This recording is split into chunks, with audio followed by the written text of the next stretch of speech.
అక్కడ ఎవరు లేరట, అక్కడ ఎవ్వరూ లేరట. కాబట్టి ఒక స్త్రీ అంటుంది, రా నాతో పాపం చేయి, ఇక్కడ ఎవ్వరూ లేరో. అప్పుడు ఒక ఆత్మీయుడు అంటాడు, ఇంతటి ఘోరమైన దుష్కార్యము నా దేవుని ఎదుట నేను ఎలా చేస్తాను? పిచ్చిదానా, ఎవ్వరూ లేరని చెప్పి నువ్వు అంటున్నావు, కానీ నాతో నా దేవుడు ఉన్నాడు. నువ్వు పాపిష్టి దానివి, మనుషులకు భయపడతావు. నువ్వు నీ బుద్ధి పాపిష్టి బుద్ధి, నీ కోరికలు పాపిష్టి కోరికలు. కాబట్టి మనిషికి భయపడతావు. మనిషి కనిపిస్తే జాగ్రత్తగా ఉంటావు, మనిషి కనిపించకపోతే విచ్చలవిడిగా జీవిస్తావు. ఎవరన్నా చూస్తూ ఉంటే జాగ్రత్తగా ఉంటావు, ఎవరన్నా చూడకపోతే నీ పాపిష్టి బుద్ధి బయట పెడతావు. అది నీ జీవిత విధానం అది.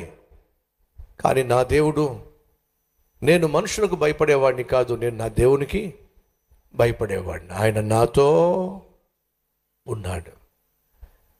ఆ రోజు యోసేపు ఈ అద్భుతమైన ఆత్మీయ అనుభవం కలిగి ఉన్నాడు. కాబట్టి ఏమిటి అద్భుతమైన ఆత్మీయ అనుభవం? ఆయన నాతో ఉన్నాడు.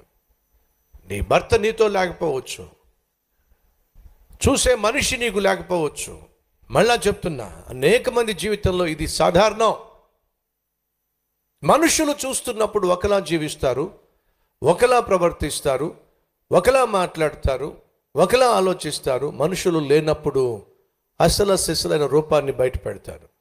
మనుషులు లేనప్పుడు అసలు సిసలైన బ్రతుకంతా బయట పెడతారు.